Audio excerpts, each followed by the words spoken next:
And we've made it. The final year of the 80s is upon us. This decade has given us countless hit manga and has elevated Weekly Shonen Jump as the top manga magazine in Japan. But we're not quite done yet. We still have a few more big manga to get through that began this year, as well as a crop of rookie mangaka starting their first series, all of which would go on to be huge superstars in the manga world in the future. So sit your butts down and get ready, because we're about to dive straight into Shonen Jump in the final year of the 80s in 1989.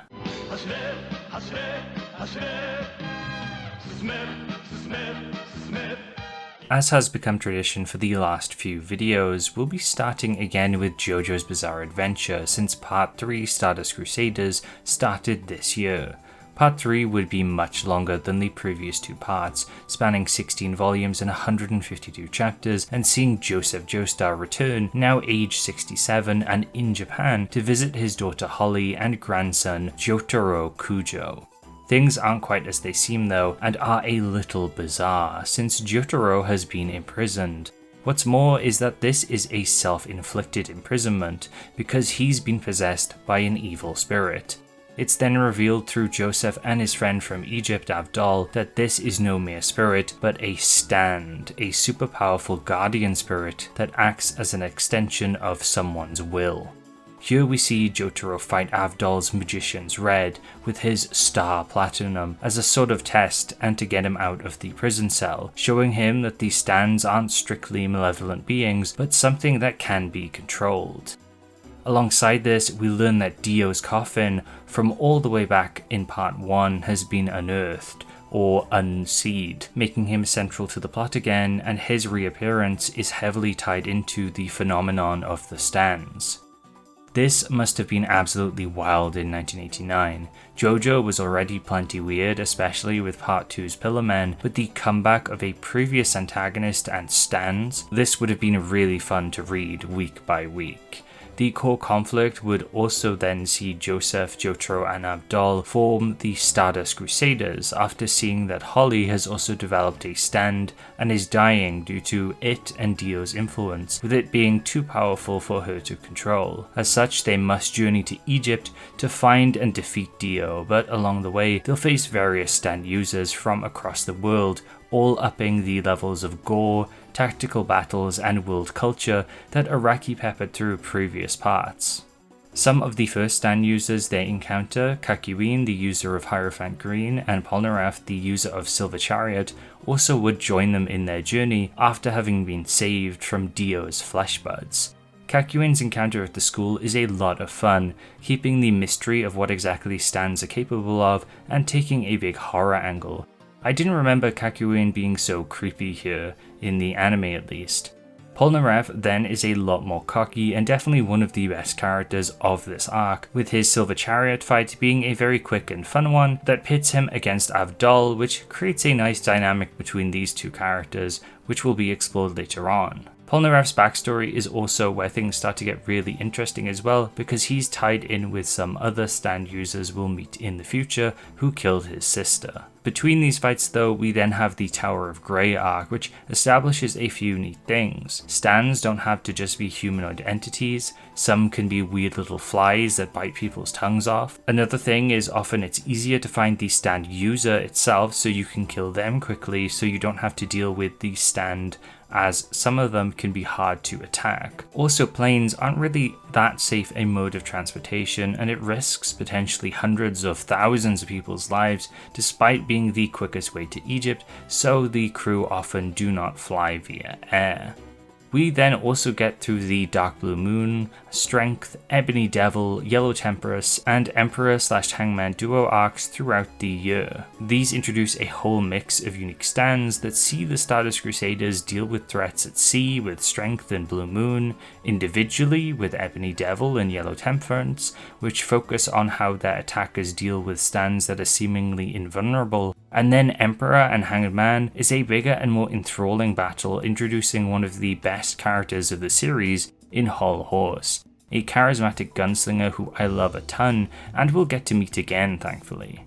This fight also sees Polnareff get his vengeance on Jake Guile, the man who killed his sister, but at the cost of Avdol's life, which I didn't remember being so emotional. This scene is handled really well, and it's quite moving to see Polnareff's reaction to him dying due to his own carelessness. These arcs also fully show off Araki's horror influence, ranging from involving a sea monster to creepy evil perverted apes to a killer doll. I think the stand formula lets Araki really hone in on specific ideas he has, which he can focus in on for a few chapters, allowing for interesting battle encounters and visuals, and the jumps to different parts of the world also keep it fresh and exciting. I was taken aback by how seamlessly it all runs together arc to arc. For example, the girl Hull Horse is womanizing in his arc is the Empress stand user, and I've definitely forgotten these small details over time, or they've changed them from the anime, but it's very cool how brisk part 3 is. I found myself reading arc after arc because they're so digestible. Another reason I couldn't stop reading is the artwork. Araki has improved again, with the early part 3 art being a bit weird and ominous. Characters look a bit more evil looking at the start, but as the part goes on, things get a lot more solid and iconic. It's hard to properly articulate, but the quality and consistency of the art overall has just gone up. I think Araki's emotive expressions are better, the backgrounds and cultural set pieces are big standouts too, as well as the gore, which is back and better than ever. Stands also have unique designs, and while I don't think they're quite as memorable and cool as they'd like to be, it's still very cool and interesting to see how they gradually evolve. Unlike with other parts though, this is where we're going to stop. Part 3 spanned for several years, and I'd like to revisit it each year so we get a bit of JoJo goodness to talk about in each upcoming video, even if it's just me going through some of my favourite stand fights of that particular year. I will of course run through some Part 3 related trivia though concerning its adaptations and overall reception, which is very positive, being one of the most iconic and popular parts of JoJo, especially in Japan. That's reflected in the abundance of adaptations and supplemental media it's had, with it being the first ever JoJo part to be adapted into English with its 2005 Viz release, which for the longest time was the only JoJo officially available in the West. It was also the first part of JoJo to ever be animated, getting a 6-episode OVA from 1993 to 1994, covering its ending portion, which then got an extension of 7 episodes in 2000. It would then get animated in full following the new JoJo anime in 2014 by David Production, which was split into 2 halves. Alongside this, Stardust Crusaders would get audio dramas, light novels, and as usual, the characters would be featured in all sorts of JoJo games and supplemental media. One specific piece of media tied to Part 3 though is JoJo's Bizarre Adventure Heritage for the Future. Heritage for the Future being its original subheading I think as well, but this is a fighting game revolving around this part specifically and all of its characters. It's a very popular one too that has a cult following, and it features some gorgeous sprite artwork. 今再びディオの封印が解かれた。ジョジョの奇妙な冒険アドベンチャー4好評発売中。 Super Machine Run by Ryo Watanabe would last 11 chapters in 2 volumes. It was a supercar racing manga, a subgenre which hadn't been popular in Japan for a while and overall was very risky, which is evident by this manga's low chapter count. The manga followed Yuki, a boy who'd lost his father while he was racing, in essentially the world's toughest death race. And so, just like his father too, he wants to race in high-octane races with high fatality rates. Super Machine Run seems to embrace wackiness, giving the races special moves, and while a lot of real cars appear, the main one the protagonist drives is a custom-made one by his sister. Racing manga are tough to do, as not everyone is interested in cars, and by making it more battle shonen-esque, they would have scared away anyone actually interested in the cars themselves, which made Super Machine Run one of the handful of jump racing manga that got swiftly axed after cars had just lessened in popularity among younger boys. The Edge by Katsuhiro Nagasawa lasted 16 chapters in 2 volumes and has a bit of notoriety surrounding it. Due to its name, it's sometimes made fun of and memed on in Shonen Jump circles, and I fully understand why. Just look at the cover remarking about the man called the Edge. Inside, it's not much better, with the manga immediately seeing our protagonist, called Eiji Mikogami, gun down 6 members of some kind of criminal group in public. It's something straight out of a big budget action film with a fair amount of brutality that isn't standard to Shonen Jump. He's then arrested, and we learn that he's part of a civilian defense force and is using being a university student as a cover. Manga set in university are an especially rare breed in Jump. I can't really recall many, if any, so I instantly felt like this was very outside of Jump's wheelhouse. The Edge showcases incredible amounts of violence between Eiji and the terrorist network who are trying to hunt him down, and it leaves no room for levity or jokes, being a very self-serious series, which also applies to the university scenes early on, where there's an element of realism to the interactions that take place, which just don't feel like they belong in a boys' manga. It's also mainly just action set pieces and exposition, with a lot of comments online saying it's quite boring and only later on plot elements and characters get introduced which make it slightly more exciting, like Eiji's partner Gen, who finally brings a bit more levity to the manga by being more comical.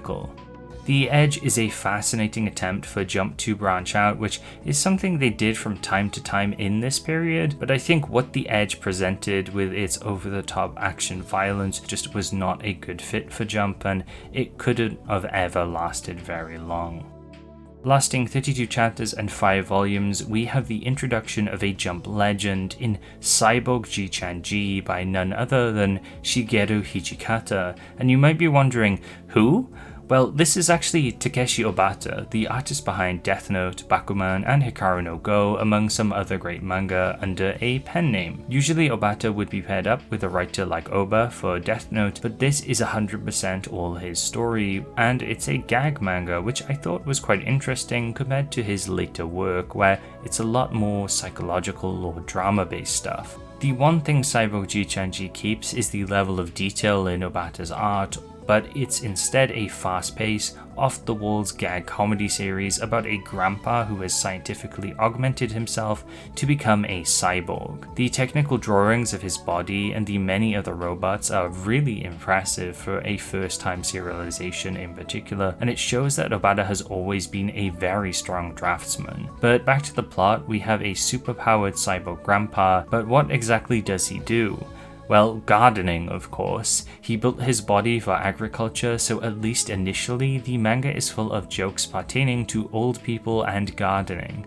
It's an odd combo, but it works with more gags getting added later on in the form of new cyborg characters like the cyber metal iron Grandpa Q, Grandpa G's wife, or Gantetsu, the old cyberdog who has a lot of funny little jokes. Alongside this, there's the rest of the family, which are relatively normal, a character who's a cyborg hunter, and even Ji-chan's arch-nemesis, Sharekobe. Chapters usually jump between different characters, focusing on them while Ji-chan creates some kind of wacky new invention, but without fail, they will always be fast-paced and nonsensical. I found Ji-chan enjoyable at points, but I'd struggle to say that gag-wise it's for me. I do think it's worth checking out though to see an early gag manga, as well as early work from Obata, and it just might be your style of comedy and you may enjoy it. It's fully translated too, like a lot of other manga from this year, so I'd recommend maybe checking it out. Hayato 18-ban Shoubu lasted 17 chapters and 2 volumes by Sugihara Ryuji, who would begin his downward spiral of axes following Yorishiku Mechadog, with this being his third failed series in a row after Super Patrol and Road Runner. Hayato would be a different kind of manga though, with Ryuji finally drifting away from car-based racing manga to do a golfing one. The story would follow the descendant of Kojiro Sasaki, Hayato Sasaki, who wants to challenge the descendants of Miyamoto Musashi to sword duels, but find they've abandoned the way of the sword for the golf club instead. So after a big loss, Hayato trains golf for a year in the mountains, and then starts to fight all sorts of wacky opponents like an ex-baseball player, and I think sword techniques might have been mixed into the golf to give it a more shonen special ability style edge. There were some fun panels of Hayato cutting a tree with a golf club, and I really like this concept. To an extent, it reminds me of Rising Impact a bit, but more fantastical. Sadly though, it got cancelled and suffered a rushed ending, leading it to be a forgotten golfing manga in Jump's golden age. After completing Kinnikuman a few years back and then experiencing a decent run with Yurei Kozo, Yude Tamago would return with Scrap Sandayu, only reaching 19 chapters and 2 volumes. This would be more of a gag manga depicting a world of robots, and the titular Sandayu would be such a robot with a bucket for a head. Inside this bucket would reside the gi of the strongest jujutsu practitioner in history, Santoro Sugita, who left it there after his death, and now Sandayu inherits those skills as a police robot for the ROK. Scrap Sandayu would mix robot battle elements with a heavy use of crude gags like Sandayu pooping, or one fight including a rhino-like robot with a massive dong. Robot versions of Michael Jackson as well as Mike Tyson appear, and even Warsman from Kinnikuman makes an appearance toward the end, which is the main reason people seem to even remember this manga, which is a bit sad. Scrap Sandayu is very old-fashioned in its art and its humor, and I agree with a lot of posts I found on it online. It's basically a Kinnikuman rehash. The same ideas and concept are being used here with a slightly different coat of paint, and I don't think Jump at this time, which was welcoming series that were much more innovative, had room for something so stagnant. It's very telling when the most popular chapter is literally one big Kinnikuman reference. This wouldn't be Yude Tamago's final appearance in the magazine, and it's certainly their weirdest, with all its references to Michael Jackson and Robo-Dongs. Tende Showaru Cupid, or Wicked Cupid, is the first manga by our boy Yoshihiro Togashi, lasting a respectable 32 chapters and 4 volumes. This is an ecchi rom-com that sees Ryuji, the sole son of a prolific Yakuza boss, attempt to protect his chastity and purity from an interfering succubus named Maria who comes to live with the family. Since the last time I read it, I've since read Stop Hibari-kun, and I cannot stop comparing the two as both are extremely similar. Maria and Ryuji act somewhat similar to Hibari and Kosaku, with both manga having an extended cast of a Yakuza family as well, with many female siblings. Maria also teases similar in a way to Hibari does, and some pages or events are very similar to Hibari. I think Togashi has mentioned being a fan of the series, and at one point he even wanted to make a cross-dressing sports manga, plus he features a lot of characters with more complex gender identities in his works, which I think is very cool, but nonetheless I think it's very safe to say he was very inspired by Stop Hibari-kun for this manga. That being said, Cupid itself isn't nearly as captivating. The concept of this family of super virile people and Ryuji so focused on being pure is interesting, although he just comes across as annoying more than anything. But it is fun seeing this dork get bullied by his sisters and then teased by Maria. The characters aren't as engaging as something like Hibari, and having read it before, Cupid feels less unique by comparison. Togashi's art here also certainly has some charm to it, but it's a lot rougher, and again, I hate to compare, but Hibari's blows it out of the water, especially when you compare Maria's drip to Hibari's. Sorry girl, your fit just sucks. Also comparing it to Togashi's later works with Yu Yu Hakusho and Hunter x Hunter, it's clear he developed a lot in the future. 9 chapters are currently translated out of 32, so if you do want to take a peep at Togashi's old work, you can. It's a very unique experience, although I think Togashi would step up his next game immensely for his next work, which I cannot wait to talk about in the next history video. Chameleon Jail would last 12 chapters in 2 volumes, being a very quick cancellation, and would be created by Kazuhiko Watanabe and Takehiko Inoue on the artwork. Another legend of manga in back-to-back issues seeing their debut. Maybe it's a good thing Inoue is just the artist on this though, because Chameleon Jail is weird. It starts out with a basketball game ongoing when one of the players, who is black, suddenly waves his hand across his face to reveal that this was a disguise all along, and he's actually a white guy called Chameleon Jail, and he's the best risk hunter in the world. I kinda get what they're going for here with the surprise factor, but I'm not sure it would be written like this today. Also, arresting a black person first thing in your manga who is literally just playing basketball might not be the best initial impression. As you can surmise, Chameleon Jail is a cop-like figure, a risk hunter who deals with dangerous criminals and terrorists that other organizations like the police just can't catch. He also has the ability to change his appearance, and with it he adopts their skill sets too. This is used to mix results throughout the series. Some arcs have fun with the idea and use it to tell more emotional stories, while with other arcs I feel like the ability is just a waste or is used for just pure convenience. He can also change other people's appearances and genders apparently too, which is only used once, where at one point in a chapter that starts mid-fight, he turns the antagonist into a girl. This is never explored again, but could have been interesting for the future. Also, about half the manga doesn't even involve terrorists. There's a chapter about saving a water ballet practitioner from sabotage and sharks, and a whole arc about a thief. And then when the manga does focus on terrorists, it also tries to garner sympathy for them in a lot of weird ways. The final arc sees one guy gun down tons of innocents, and then there's some weird sympathetic stuff with his father. I really don't get what tone this is going for. Chameleon Jail is just bizarre in premise, but overall, with it taking place wholly in New York, I think, and having no real connections to anything Japanese, which is fine. I think manga being more global at this time is very cool. JoJo dabbles in it a lot, but I can see why this wasn't very popular, feeling a lot more like an American comic, especially with its artwork as well. I actually like the way a lot of this is drawn, and you can see aspects of realism which Inoue would come to use in his later works, but overall this story just did not work, and I totally see why Jump wanted to axe it so quickly. Kenkaku Shibui Kakinosuke lasted 13 chapters and 1 volume by Yutaka Takahashi, which started out as a one-shot earlier in the year, and it actually took the place of Bastard as it went on hiatus and moved magazines. Kakinosuke is a persimmon-faced swordsman in the Edo period, and unlike the author's previous work, it shifted from a 4-comma gag manga to being a full-on gag manga with less restrictions. Like Otoboke Nasu-sensei though, it had a focus on pervy jokes and featured a lot of really cute female characters. Sadly, that's mostly all I can find visually, but I really like the art style, and it seems decently liked by those who are actually aware of it despite its short run, which may have been intentional due to it being a quick fill-in for Bastard anyway.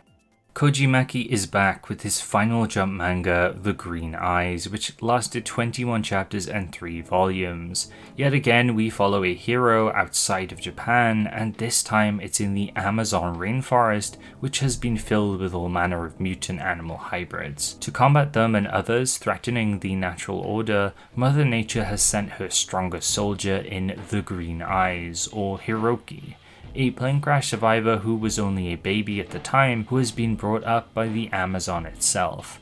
Unlike Godsider, which had been focused more on supernatural, religious aspects and gods and demons, The Green Eyes ends up embracing ideas of nature versus humanity and science, with it being particularly fond of Darwinist ideas like survival of the fittest. It's commonplace for Hiroki to make some kind of remark about maintaining the natural order when he beats down bad guys, which is pretty endearing and silly. But it does all make for a very unique primary conflict where Hiroki has to fight these spliced mutant creatures, as well as human mercenaries who work for a group called The Company, who are after the secrets remaining in the Amazon regarding gene splicing. We even get some fights with half-human, half-animal hybrids, which are a lot of fun too, and battles devolve into these animal traits getting used versus Hiroki's natural strength and knowledge of the Amazon. I love how he uses specific plants and geographical features to his advantage, and it adds a bit more depth to the over-the-top battles present in Kojimaki's previous works. The underlying thematic ideas are really cool too, with preservation of the earth and its environment being really important, and the Amazon is still being discussed, as well as climate change and other environmental concerns to this day. I'm not sure how deep Kojimaki meant to go with this, but it's interesting conceptually, and it makes for a protagonist with very refreshing motivations as well as aesthetics. He's a more action-oriented, muscular figure, but with a natural twist. He uses vines to entrap and ensnare, ensnare others, alongside honed instincts that let him utilize the environments around him more. The purity nature is presented throughout the series is really nice too, with Hiroki's parents becoming a part of the Amazon themselves and helping him in some very bizarre ways, and to contrast, the villains are grotesque and at one point even demonic. Kojimaki's artwork is as creative, dark and gritty as always, featuring plenty of gore and slightly less scantily clad women than usual, but they're still present. Also, the final villain turns into a staircase for the last battle. There aren't many manga that feature a staircase as the final antagonist, so I think the green eyes will be stuck in my mind for a long while for this fact alone. Overall, it's a shame that none of Kojimaki's manga really stood out in Jump. Godsider had a decent run and he gave it a really good go, with each getting better and better as he went on. His Jump bibliography is full of really interesting titles that have spiced up these history videos over the years, and I hope in discussing him I brought attention to a really great author whose works are mostly all readable, including The Green Eyes. So if you have any interest in some grittier, darker battle shonen, please check out Kojimaki's works, including Godsider, Metal K, or The Green Eyes. They're honestly great and I've enjoyed them immensely, and I will miss Kojimaki appearing in these history videos in the future. Tobikkiri by Takashi Kisaki would last 32 chapters and 4 volumes, having a decent run for the year and being a school boxing manga. The story follows Sora, a boy who transfers school after some kind of incident, only to accidentally knock down one of the school's strongest delinquents on his bus ride to school. This garners him a lot of attention, and I think due to this, mixed in with him wanting to impress a crush and fearing that the delinquent will strike back, he decides to join the boxing club at school. Tobikkiri approaches this with a lot of drama based on its art and expressions. Frequently it looks as though Sora is struggling with the sport, and likely himself, as he gradually gets better and better. I'm glad this saw some sort of success, as Takashi Kisaki fumbled with his previous boxing work in Jump, Hard Luck, with it being a bit too mature I think, but Tobikkiri seemed to have balanced its drama and sports elements a bit better. It's quite interesting too, as Jump at this period had 3 high school boxing manga series running simultaneously that seemed to lean on drama elements heavily, being Tobikkiri, Rokudenashi Blues, and Kami-sama wa Southpaw. Boxing must have been the popular sport at the time, like baseball was a decade earlier. Dragon Quest: The Adventure of Dai is one of the manga I've seen a lot of people excited for so far when making this series, and I completely understand why. It's also one which I think deserves to be known alongside Jump's greats as one of the magazine's strongest and best manga period, making it a bit of an underrated one in my opinion, as it's not quite as well known as Dragon Ball or Saint Seiya or City Hunter. Of course, Dai would be based on an incredibly popular video game series, Dragon Quest, which at this time had its first 3 main entries out and was created by Yuji Horii, who had very strong ties to Jump, being the writer of the Famicom Shinken column within the magazine. These strong ties would also help grab Toriyama to do artwork and designs for Dragon Quest, although he wouldn't illustrate this manga. Instead, Koji Inada would, having a similar-ish style, but one that's also quite different as well. Then we have Riku Sanjo, who would handle its story, an extremely prolific writer within and outside of manga, and to tie it all up, Yuji Horii would supervise the series. Throughout 1989, we had a short burst of Dai, essentially testing the waters throughout the summer of 1989, and then in October of the year, a full serialization would begin due to its popularity and positive reception,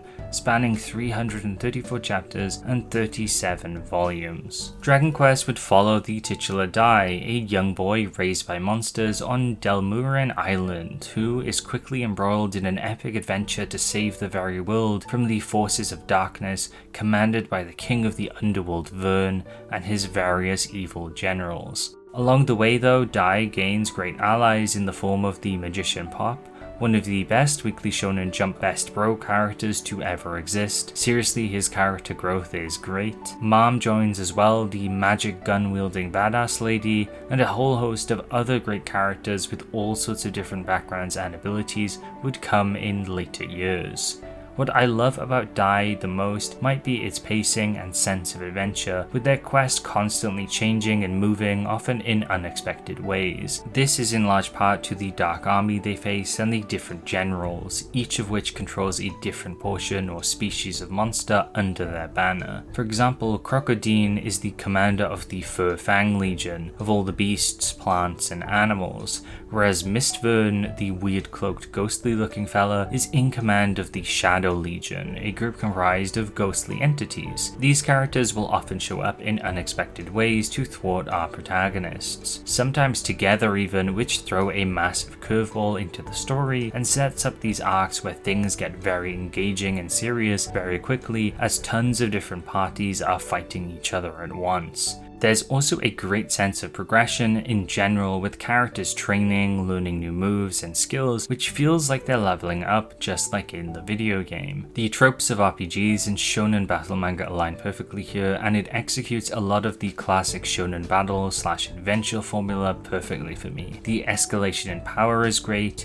you have foes turning into friends, secret plot twists relating to a character's true origin, which are very well foreshadowed. I just generally love everything about Dai's plotting and structure. It's so much fun to read, and all its characters and character interactions are a joy to behold. Its art as well is stellar, adopting Toriyama's monster designs in a familiar but different way, and the characters have this cuteness or cool factor which is very unique to the series. Just look at Dai, especially at the beginning. He's such a top tier looking little guy. Also, while reading this time around, I got big Hunter x Hunter vibes and One Piece vibes from Dai. I really feel like it had an impact on both series, at the very least tonally. Dai definitely set some groundwork for future adventure manga in Jump to come, and I feel like it generally has a much more solid extended cast than its peers at the time as well. It deserves more credit for being this pivotal and great manga from this time period, and thankfully in recent years I think it's been getting that reception. I'm mainly talking about its Western perception, by the way, since it's always been popular overseas. It's Dragon Quest after all. A big part of it getting more attention recently is in part due to its 2020 anime adaptation. There had been some anime previously in a 1991 special and a 46-episode TV series in the same year, but the adaptation was never complete, ending midway through the manga's run. There was also a couple more short films made post-1991 too. The 2020 adaptation, however, is a full adaptation spanning 100 total episodes, and I watched it for a good year as it was releasing, seeing about half of it myself, and it was great. I think this also brought in a lot of fans on the Western side, since it was so easily accessible and generally a solid adaptation. Me and my dad would actually watch it and discuss it every weekend, and it's just a lot of fun to talk about all the crazy twists and turns the story went through. Recently, Dai also had an official English translation begin, but it has sadly stopped at about chapter 75 and currently is yet to continue. The artwork and pages are incredibly crisp, and it's available on the Shonen Jump app, and I hope it does continue, with it seeming like there's some behind the scenes shenanigans going on with licensing perhaps. From what I've heard, the French version also stopped in a similar position, but has since continued with its release, so I can only hope we get more Dai in English in the future. But fret not, as Dai also has a full fan scanlated version that's actually pretty good from what I've taken a peek at. Usually I tell people to support the official version, and you totally still should, but it'd be a shame if no more does get translated, and I think people deserve to experience the full story. Dai also received light novels, side manga like Dragon Quest Dai no Daibouken X Cross Blade, and the currently releasing Yusha Avan to Gokuen no Mao, focusing on the past of Avan, Dai's mentor figure and the old hero from the manga. Plenty of other side media also exist, including Dragon Quest Dai Cross Blade, Dragon Quest Dai Soul Bonds, and most notably Infinity Strash, which you can play on modern consoles like the Switch, as well as it being available on Steam. It's a jump manga that's endured and become more visible and popular in the West over time thanks to its supplemental media, but I urge everyone watching to try and read Dai because it is genuinely one of the best Shonen Jump manga I have read, and it's a ton of fun.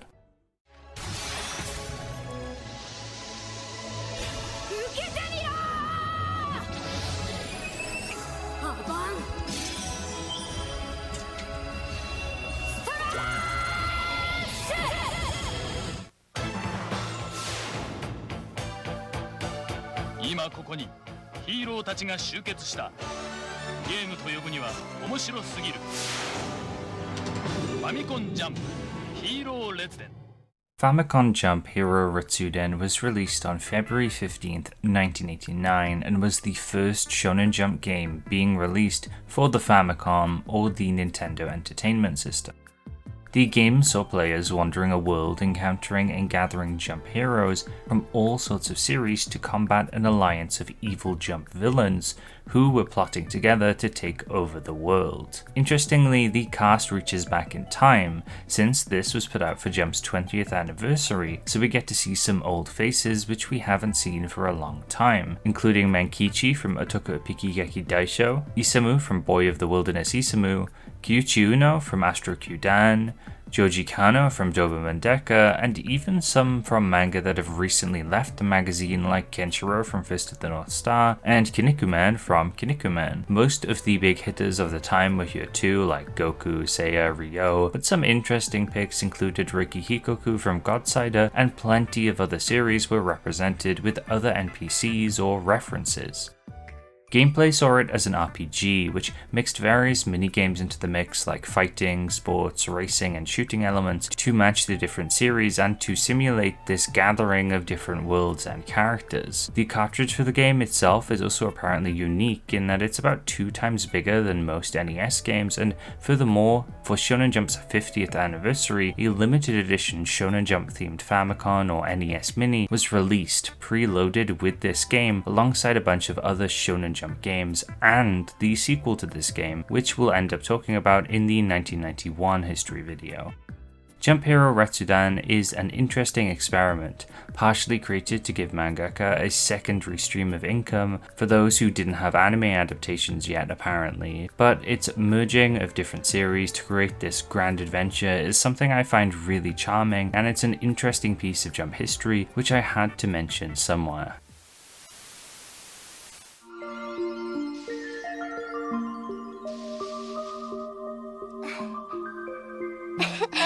ありがとう。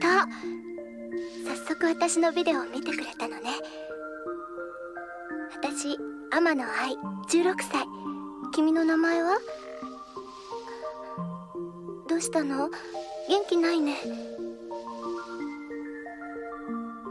そう、失恋したんだ。そんな悲しい顔しないで。あの子にはわからないのね。あなたにはたくさん素敵なところがあるのに。私じゃ役不足かな。でも私なりに精一杯慰めてあげるね。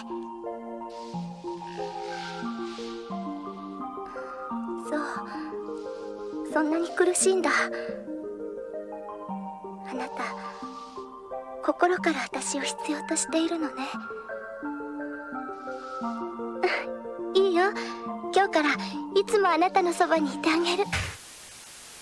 The other major hit of 1989 would come towards the end of the year and would run for 131 chapters and 15 volumes by Masakazu Katsura, who had finally found their footing again after his success with Wingman.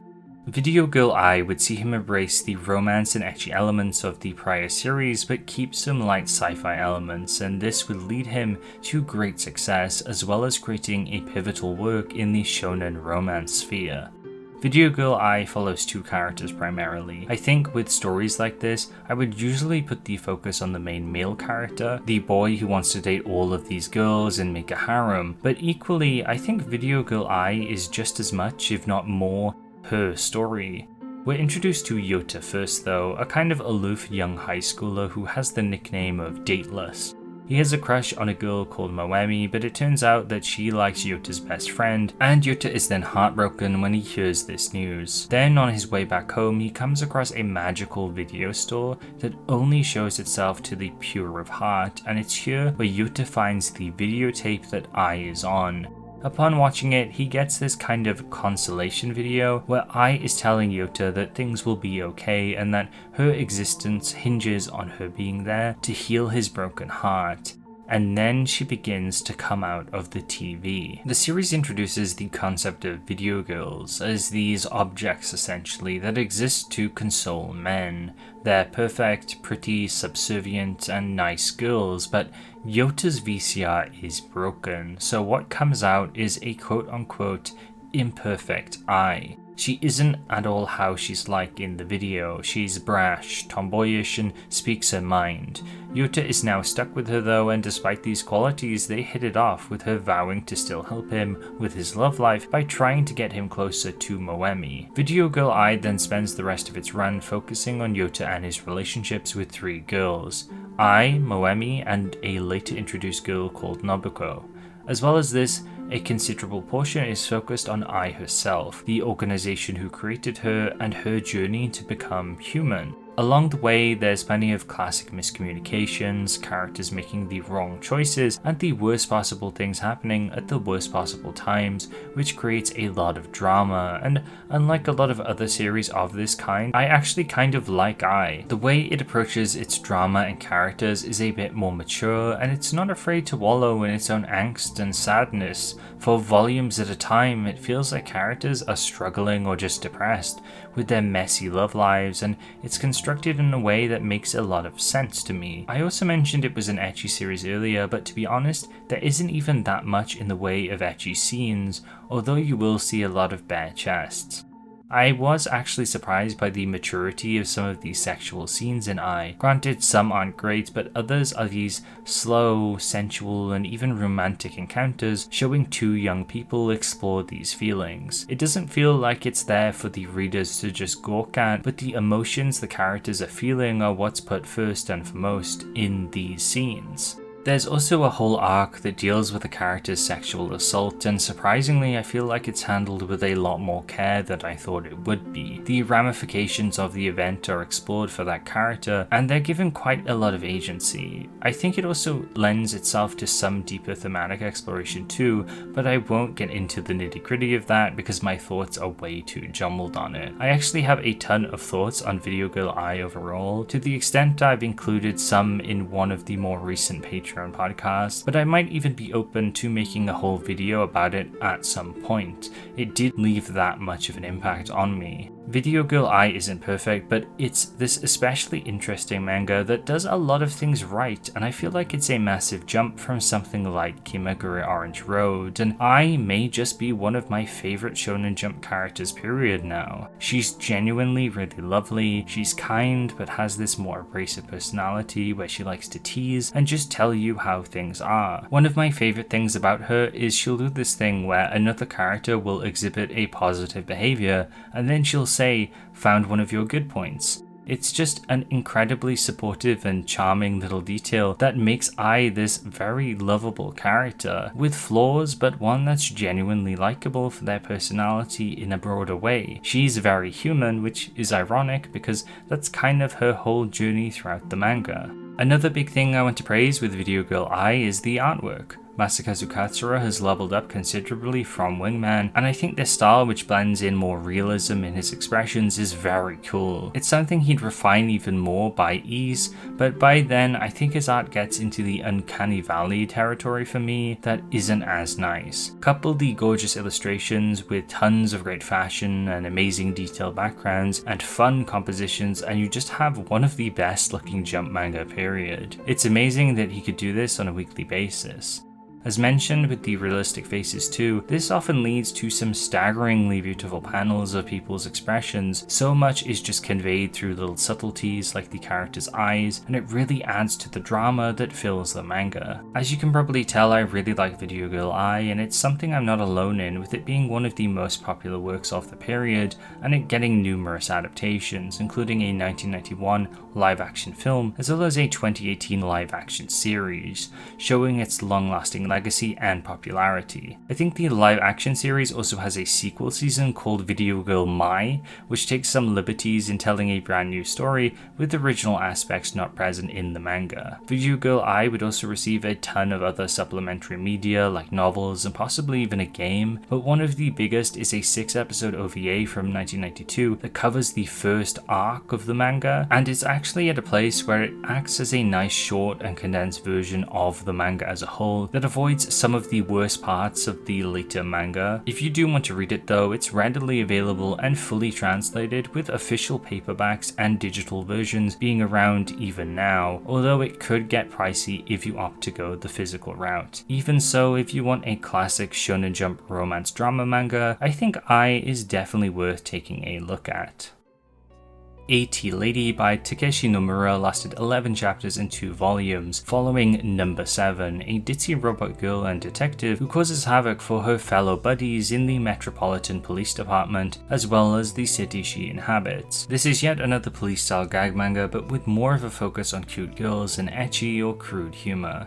It features 7 robot girls in total and their creator, Junichi Haruta, and I can see a bunch of potential for a fun and cute gag manga here, especially with art as good as this. Unfortunately, it didn't seem to really work out at the time, with some theorizing that its childish gags were unappealing to an older audience and the younger ones wouldn't have enjoyed a cast of all-female robots as much. Video Girl I was also playing with similar ideas too, and it engaged the older Jump audience a lot more. This is actually also a 4th debut of a future Jump legend, with Takeshi Nomura actually being Takeshi Okano, who did the art behind Hell Teacher Nube, as well as a bunch of other smaller Jump manga.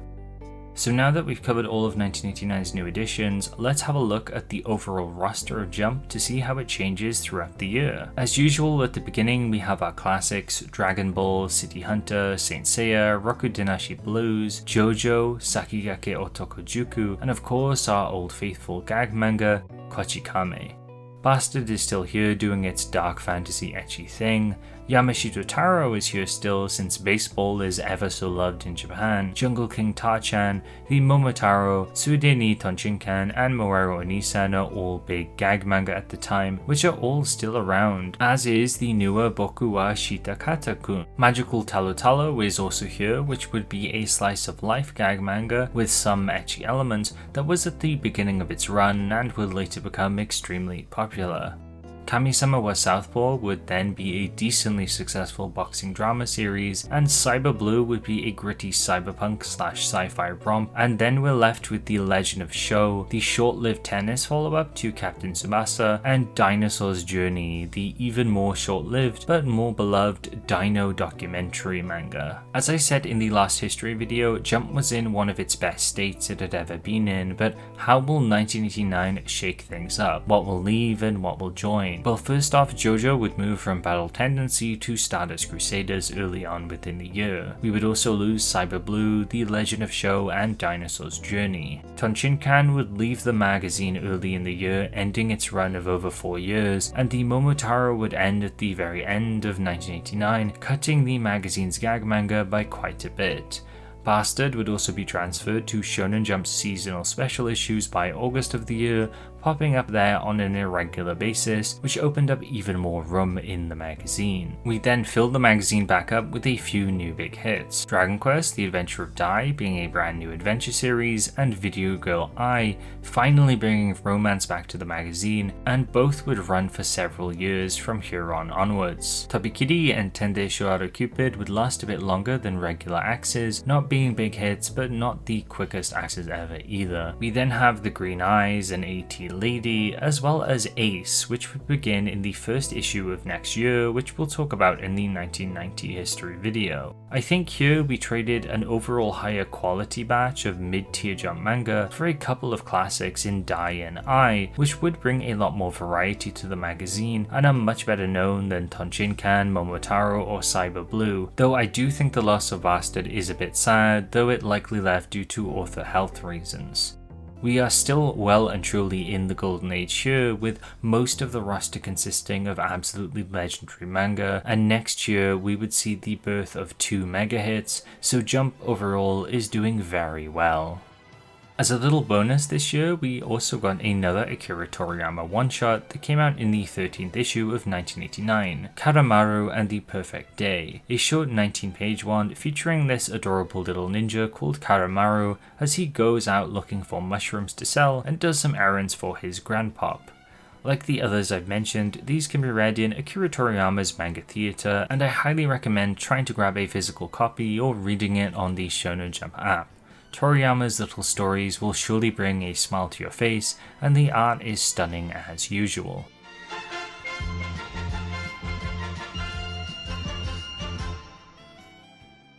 And this time on our Dragon Ball watch, we finally reach the Z portion of the story, and that means the Saiyan Saga. This actually started at the end of 1988, but for the sake of how we structure these videos, I'm gonna cover it here. Years have passed and lots has changed since the last time we saw Goku. He's a father now, but we have little time to celebrate as almost immediately he is confronted by Raditz, Goku's older brother and fellow Saiyan, who's calling him Kakarot. And we learn that Goku isn't human, but a being from another planet. With this revelation, Dragon Ball begins to evolve, ditching a lot of the goofier comedic elements, quirky side characters, and replaces them with an ever-expanding space mythos and new threats, each stronger than the last, that threaten the world Goku now calls home. To beat back these threats, unlikely friendships are formed, like Goku teaming up with previous villain Piccolo, but even together, and with the help of Gohan, Goku's son, they barely defeat Raditz and sustain heavy injuries doing so. And two more Saiyans remain, Nappa, who will be referenced countless times decades in the future in Me and Roboco, and the one and the only Vegeta. They will eventually reach Earth, so in the meantime Piccolo begins to train Gohan, which is kind of sad because Gohan is just this little sweetheart who doesn't really want to fight in the grand scheme of things, but it's also really funny because Piccolo just throws him around like a football. And we also get to see Goku train in Hell under the Lord of the Worlds on a tiny planet with 10 times the gravity of the Earth. Months pass by as the two Saiyans finally land on Earth, instantly decimating a city, and it's then that they face off against the newly trained Gohan, Piccolo, and Krillin. Tenshinhan, Yamcha, and Chaozu also join the fight against the Cultivators the Saiyans have summoned, and the Z Fighters, as they'd be known in the future, do battle as they stall time for Goku. We also get the classic Yamcha lying in a ditch panel here, and just a lot of iconic fights in general. The pacing of the Saiyan Saga is great and notably different from what came before. I love early Dragon Ball, but Z introduces elements which would have been in other manga like Fist of the North Star, JoJo, and Saint Seiya, and it works very well here. Threats escalate, these sidecast fights for survival, waiting for the hero to get the real climactic battle. Dragon Ball just executes the battle shonen formula flawlessly, and watching all the characters you know and love gradually fight back against the Saiyans, falling one by one, is really engaging. Seeing Piccolo, a previous villain, exclaim that the Earth won't back down so easily, and him saving Gohan's life is also a great example of the antagonist turned hero trope which shonen manga loves, and it's just done really well here. But as our friends fall, someone with the power level of over 9,000 is approaching, or 8,000 as Vegeta says in the manga. Vegeta, what does the scouter say about his power level? It's over 9,000! And then Goku appears, seeing countless of his friends out for the count. He then proceeds to beat the shit out of Nappa, showing off the Kaioken, but we don't stop there, with Goku then squaring up against Vegeta, and Dragon Ball once again levels up as these two monsters clash, slamming each other through mounds of earth, flying through the sky, and beams clashing against each other. This is what comes to mind to most people when the words Dragon Ball is brought up, and it's nothing but spectacular. Even though it seems like Goku has the upper hand though, Vegeta sneaks out an artificial moon and begins to transform. Faced against such an overwhelming foe, Goku is beaten down, and it takes the efforts of Gohan, Krillin, and Yajirobe to cut off his tail. Honestly, I seriously forgot Yajirobe did that, and I guess I should respect him a little bit more. Gohan though is the one to truly send Vegeta packing after a bloody battle, as he uses his Grade 8 form, which forces Vegeta to retreat. Goku vows to one day truly surpass him though, which would initiate one of the greatest rivalries in shonen manga history. With Vegeta now gone, our heroes are free to rest up and heal, but it's clear greater threats await them in outer space, and with the Dragon Balls all but useless, a group must go to a planet named Namek to find new ones. Bulma, Krillin and Gohan are among the ones in the best shape, so they set out in their spaceship while everyone else rests up. But on Namek, more dangerous foes than Vegeta and the Saiyans await, as next time in 1990, we'll finally begin one of Dragon Ball's most iconic arcs, the Frieza Saga, so stay tuned for then. 1989 has been a great year for Jump, filled with some truly action-packed developments in Dragon Ball, the start of Part 3 in JoJo, and Dragon Quest The Legend of Dai joining the roster, and seeds for some future mega-hit authors have also been planted, which we'll actually see sooner rather than later. This is also the end of the 80s as a decade. We've covered it all, seeing Jump finally reach its golden age, with many of its most impactful hits beginning and ending during this period, like Fist of the North Star. This age of prosperity would continue for a good few years though, and I'm super excited to tackle the 90s. And if you are too, please subscribe so you can keep up to date with these History of Jump videos. Tell me what you're most excited for coming up in the comments. Also, check out the older videos if you haven't seen them already. There might be some cool older manga which you may have missed there. If more modern series are your thing though, I also have a series called The X-Files where I look at more modern Jump axed manga and I talk about them in more depth. Also, please consider supporting me on Patreon. It helps a ton and pushes me to make better videos. You'll get some cool rewards like exclusive access to X-File polls, and you can listen to my Patreon only podcast Trent Talks, where I just yap about some other manga and media which I've enjoyed throughout each month. You'll also get thanked at the end of my videos, and at the $3 tier you'll even get your own little doodle like Kinocha, Jade, Kaizoku Gairu, Soroquel Zero, Holly the Apothecary, Mayu, It's Fako, Yellowtail, Lay Sloggett, Chris P. Bacon, Cho Henshin, Full Metal, Unquestionable, Weeby Boy, Wurzel, and also AB, Vako Draws, and Otaku Gamer X at the $1 tier. Thank you all so much for being patrons. And as always, thank you so much for watching, remember to be kind and take care.